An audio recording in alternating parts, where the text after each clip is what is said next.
Exams की जम के तैयारी कर रहे होंगे।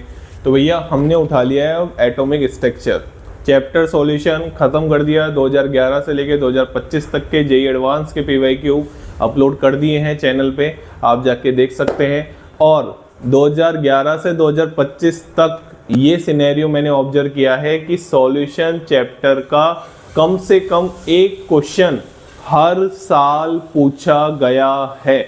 ऐसा कोई साल नहीं गया जिसमें चैप्टर सॉल्यूशन का PYQ मतलब क्वेश्चन नहीं आया हो।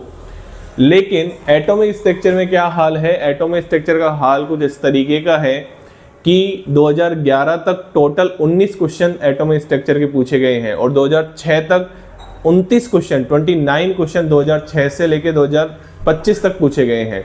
तो कमाल की बात यह है कि एटॉमिक स्ट्रक्चर भी एक ऐसा चैप्टर है जिसका किसी चैप्टर से लिंक नहीं है, किसी चैप्टर से लिंक नहीं है। जो क्वेश्चन बनेगा ना वो इसी चैप्टर में से बनेगा, इसको और किसी चैप्टर के साथ मिक्स नहीं कर सकते हैं इन जनरली। बात समझ में आ गया? अभी तक ऐसा क्वेश्चन देखा नहीं गया है जो 2-4 चैप्टर को मिक्स करके एटॉमिक स्ट्रक्चर का क्वेश्चन बना दिया हो। तो चैप्टर सॉल्यूशन भी एक आप मान सकते हो स्कोरिंग चैप्टर है, एटॉमिक स्ट्रक्चर भी आप मान सकते हो कि एक स्कोरिंग चैप्टर है। तो आप ये चैप्टर्स तो करके जाइए। सबसे पहले मैं वही चैप्टर उठा रहा हूँ, ठीक है ना।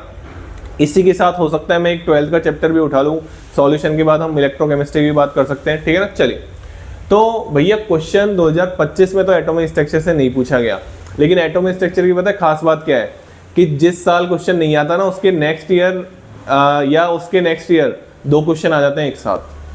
मतलब एटॉमिक स्ट्रक्चर बहुत बार ऐसा देखा गया है कि एटॉमिक स्ट्रक्चर के एक ही ईयर में 2 क्वेश्चन आए हैं, एक ही साल में 2 क्वेश्चन आए हैं। तो भैया इसको ना छोड़ के जाएं, 2025 में इसका क्वेश्चन नहीं आया था तो बहुत ज़्यादा प्रोबेबिलिटी है कि 2026 में इस चैप्टर से क्वेश्चन आएगा। बात समझ में आ गई? प्रोबेबिलिटी मैक्सिमम है, ठीक है ना। चलिए, अब उन्होंने क्या किया कि भैया 2024 में उन्होंने 2 क्वेश्चन दिए थे। पहला क्वेश्चन आपके सामने है, ठीक है।